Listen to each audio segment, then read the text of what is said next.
We're on. We're on. We're live. Yeah. The people need We're to hear talking these about conversations. Video games. Video games. I didn't send you guys my Hanukkah candles. Let me do that in the chat. Oh, nice. Yeah. Yeah, But, it's funny because me personally, it's like I do not like typical RPGs. You know, I've played Mhm. Earthbound, which is like kind of unique, Oh. and it was like eventually I was like, okay, you know, yeah. And then I played Chrono Trigger, and I'm like, yeah, okay, it's an RPG, and like I really never got into it. Mhm.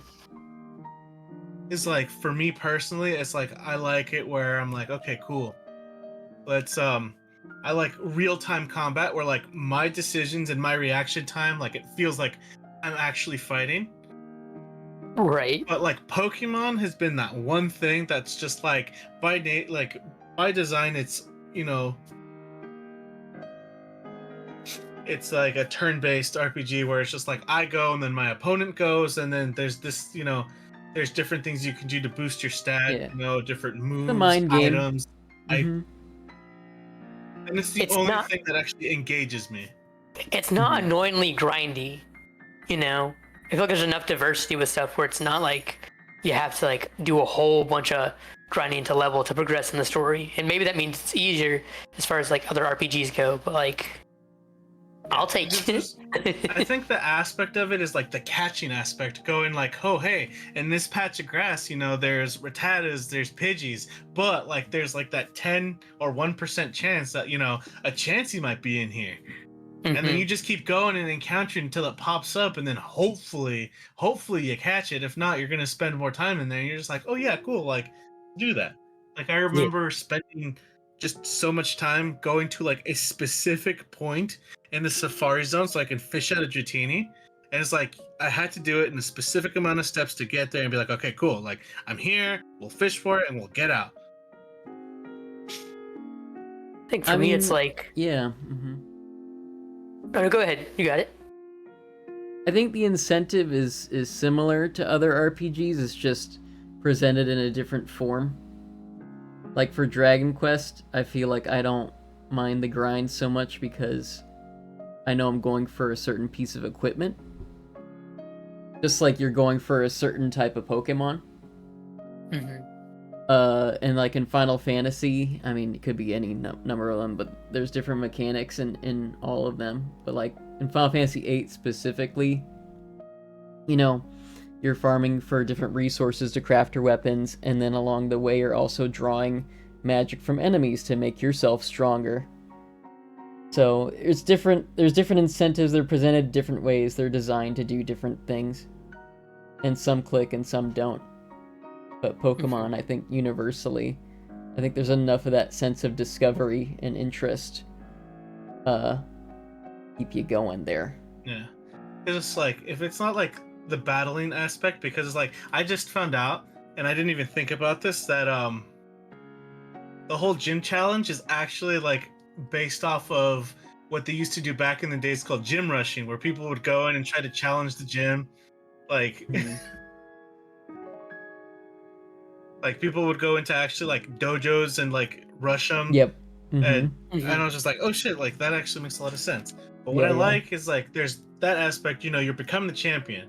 You know, you grind to make your team the strongest and blah blah blah. But there's also, like I said before, the catching aspect where it's like you get to complete your Pokédex. You're just like right on, like, so it appeals to both people who want like that fighting and grind, and also people who just want, you know, to collect. And there's a like multifaceted aspect to it. And I'm a little of both. And then there's, you know, shiny hunters where you're just like, that's me right there, where I'm just like, I'm gonna keep encountering thousands of them until I find the one that's slightly discolored.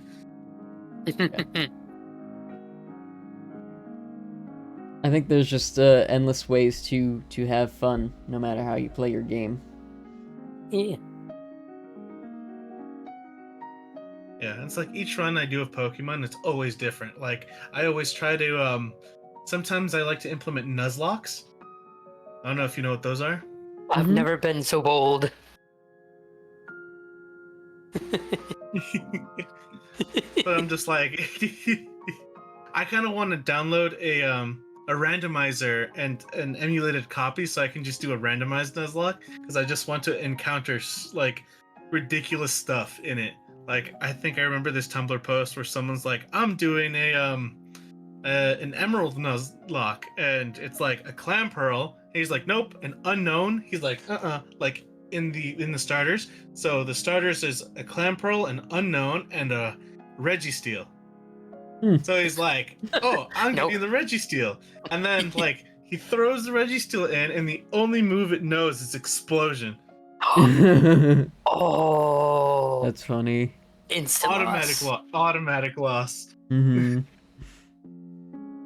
Or last resort metronome battles. Oof. Yeah. Yeah, there's endless fun. I think there's endless fun to have, whether it's like you're discovering a huge library of games, you know, from the past, recent or not so recent, or you're, you know, following the new stuff. I just think there's a lot to consider. And it depends on what you want to go for. And so, like, I'm at this point where it's just like I have a lot I still want to discover with my own library that I have that I haven't finished. And then another part of me says, well, first of all, another part of me says I don't have the money to buy new stuff. Another part of me says, you know, I'd like to spend time on a game, or like, you know, buy that one special game, I think, and invest in that for a while. You know, I want to make it special for myself when I buy a new video game. You know what I mean? Absolutely, yeah. Like it's just, I get so overwhelmed by the oversaturation of the video game market, especially this year. We had so many different games going on, and everyone, it just feels like everyone's trying to play catch up, you know, and I don't want to feel that way. I really just want to take my time and do something as a singular experience, not have to rush through, you know, Baldur's Gate 3, for example, like everyone's trying to do, or you know, and then like Baldur's Gate 3, and then like what other games were coming out at the same time, like Armored Core and like all this stuff all at the same time. There's a Dead Space remake, there's Resident Evil 4 remake. There's just like a ton of stuff coming out around the same time. It's like, I looked at all of them and I'm like, I don't know if I want to invest the time in that, because I feel like there's other things I care about that I have right now that I want to invest the that time makes sense. in. I'm just like, eventually I would like to play Baldur's Gate 3, but like, again, well, like you said, I don't have the money, but, and then again, it doesn't really like super interest me, you know? Yeah, I'm yeah. like, I'm glad that it's a good game, and from what I've seen, it's hilarious. Yeah. Oh, and then also like Elden Ring, you know? Like I skipped out on Elden Ring because I still feel like I want to give my full attention still to Dark Souls 3 and finish that eventually. But Anyways, I skipped yeah, all of continue. that. Like I didn't do Dark Souls, I didn't do Sekiro, I didn't do Bloodborne, I didn't do any of them. I went straight into Elden Ring. I was like, hey, this is really cool, you know? Because I was like, okay, cool. George R.R. Martin helped with writing the story, so I was like, all right, cool. And then just the whole thing with it is like, I like the aspect of it doesn't like, oh, this is, you know, what you have to do. You have to save, or no. It's just like it throws you in there, and it's just like, good luck. You have to find what's going on in this world. Yeah. And I was like, awesome. And a lot of people didn't like that. They're just like, there's no story. I'm like, there is. It's just they're not hand feeding you that story. You have to go out and find it. It's just like, you have to unlock the secrets of the world and be the one to like restore order or destroy the world or do whatever. But it's like, it's your job to figure stuff out, and you can end up being a villain or a hero or just neutral. And that's kind of what I liked about it. It's like there's no one main path that you need to take and no one main objective. But in terms of like this whole like, I feel like there's a game right now for everyone. Like, not the gaming industry has grown so big now that it's just like, it might seem like there's an oversaturation of games, but I see it more as maybe one game is not a person's cup of tea, but it is to someone else. So it's like, I feel like all these games that are being presented, they're still going to get a flood of players because this is like a worldwide thing. And most of these, they'll probably sell millions and millions of copies because a certain demographic might really like vibe with one game and not another. Mm-hmm. It's like I loved the Resident Evil 2 remake. I loved it. Like that is an understatement. Like it was so creepy and it was so well done, and just like it really kept me like I did not want to play that without someone in the room with me. It was like I was like on the edge of my seat. I was like, I don't want to go into that room. The way that they made liquors in that game, it was just horrifying. I was like, this is otherworldly, and I can't believe they did this. But like at the same time, it was just amazing that something can be so clear and make me feel just so, give me feelings of unease like that. I'm like, Yeah. I do think there's something for everyone. At the same time, it's just kind of, yeah. I feel like at the same time, it's overwhelming, and I feel like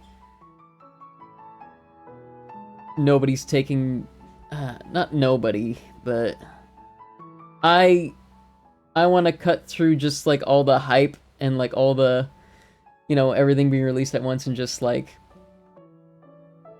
I just see so many people on Twitch follow the what's it called? I don't know.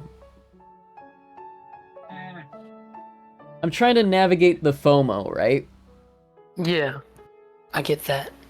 I don't want to be a part of the, oh, this game is out, I'm playing it, oh my god, it's amazing.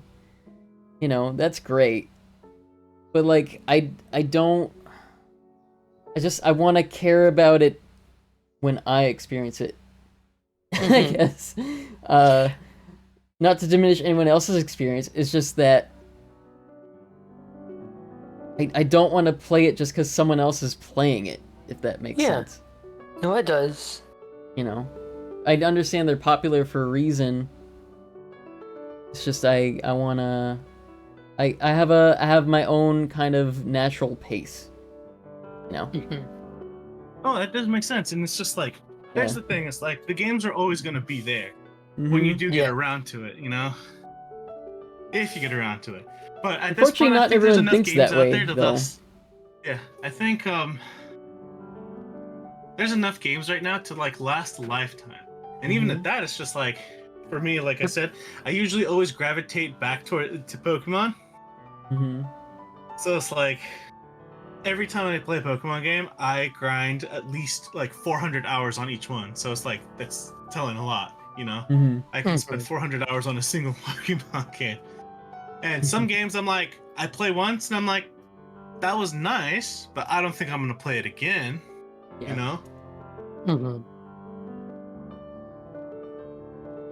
It's like first. I wanted to know what you were gonna say, Mauricio. Oh, well, I was saying it's just like, for example, like Pikmin. It's like every once in a while I get the gens. I'm like, oh yeah, I'll replay the whole thing again. Super Mario Sunshine, I love it. Like every now and then I'm just like, cool, I'm gonna play it again. I really like games with tight controls. Like I don't know.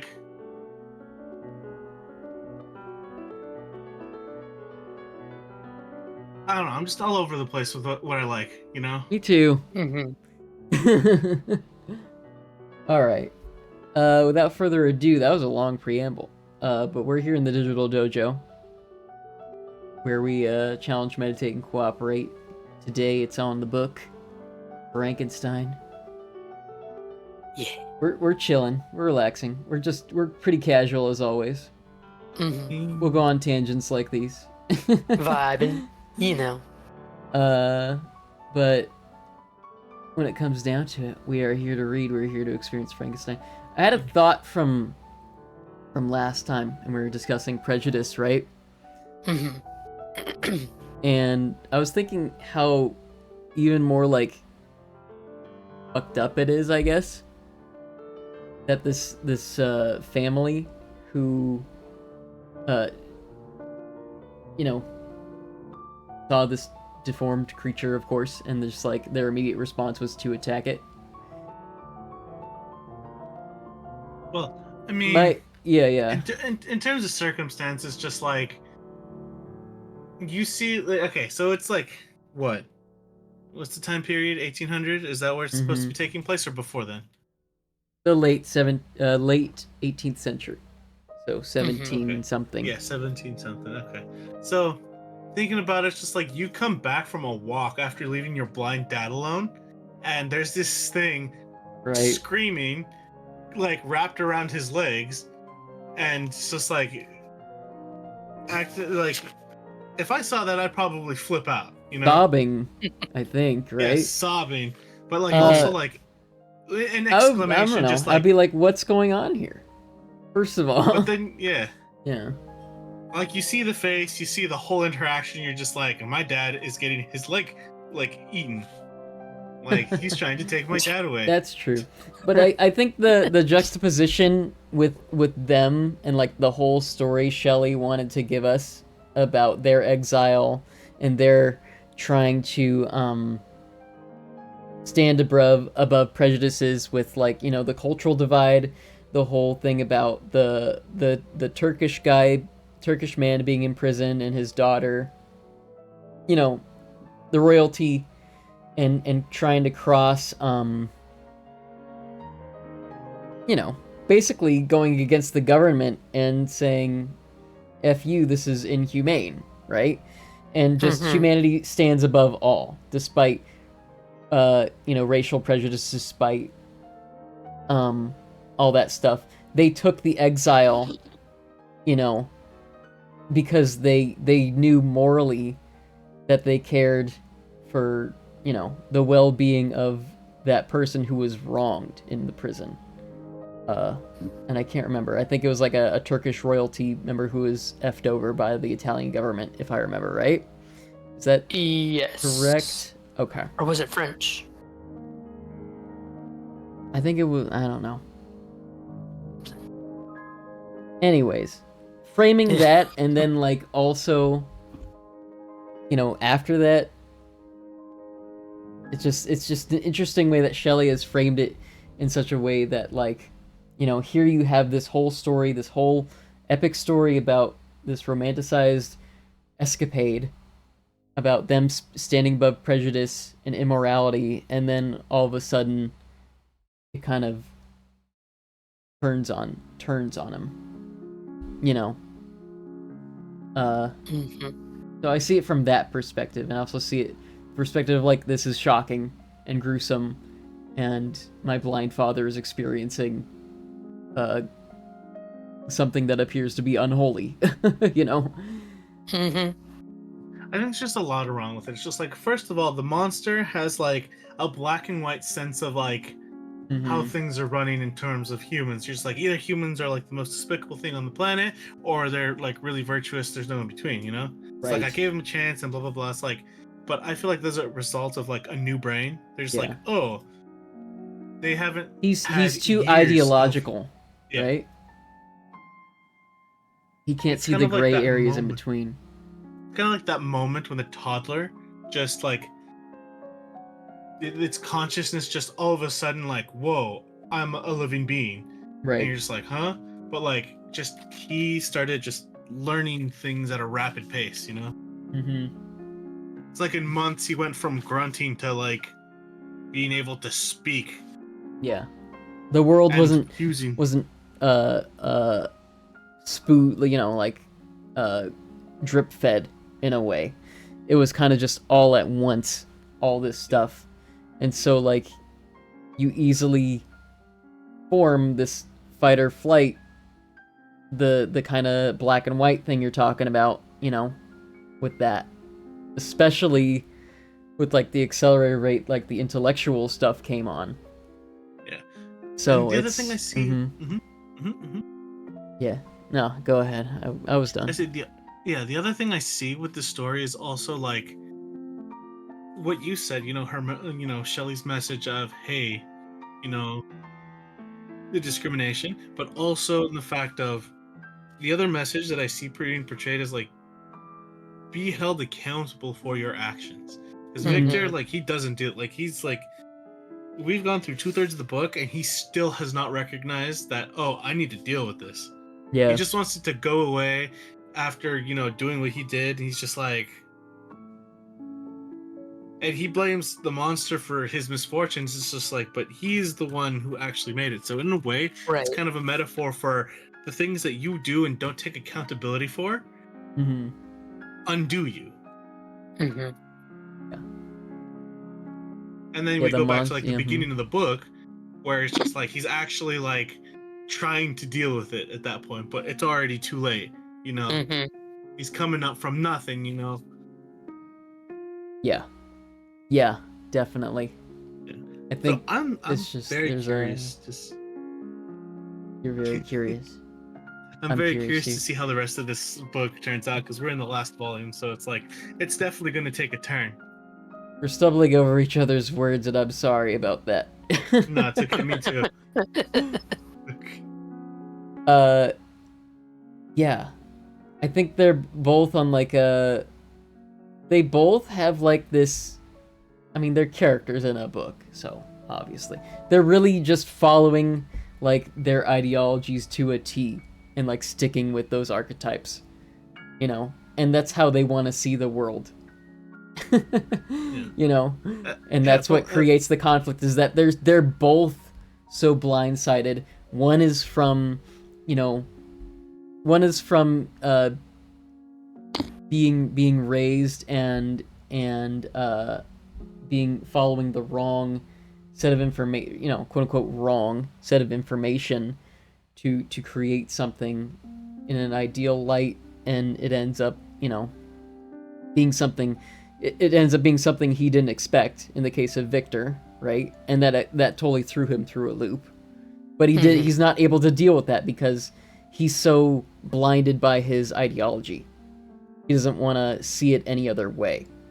And then, on the other hand, you have the creature that he created, who is born into disgust and only knows these things and only knows what he knows. Essentially, is turned out, thrown out, and starts experiencing the world and doesn't know how to navigate the nuances besides whatever is presented to him through example. Mhm. And the world isn't ready to, they both, he screwed up and now he's even more screwed up is the story. Funny because I feel like I know the monster more than I know Victor. Because it's like Right. Victor, like at the beginning, it's just his analytical side going, yeah, this is what interests me, and I'm gonna do everything that, people told me not to focus on. And when he found the one professor who validated, what he was trying to do, he goes ahead and just takes it too far. It's just like, really, Victor? Like, really? You needed one guy to be like, oh yeah, like the guys you're studying aren't pointless. Like you're. Yeah. And that leads him to be like, I'm gonna reanimate the dead. Yeah. It's like, Taking really? too far, Victor. He's like, oh yeah, he's at the top of the class and blah blah blah and this and that, and he's it's really like, getting cool. a taste of his own medicine. It's his ideology being flung in his face because he was so gung-ho about like, hey, this is the right way to do things, and now the monster's being brought up by the world around him and being, Exactly. So yeah, your observation is completely like, yeah, I completely agree. Yeah. So the monster is or the creature, the thing, the guy, our fella. he yeah. I forgot. Let's start reading. Yeah. Here, I'm going to read a little bit from the good book right here. Product assembly before first use. Before using your food processor for the first time, wash all parts and accessories either by hand or in the dishwasher. In parentheses, see care and cleaning section. Okay, no, I'm messing around. I just got a new food processor and I'm reading. I had the booklet in front of me. Okay, 1 second. I Alright. gotta make a stream mark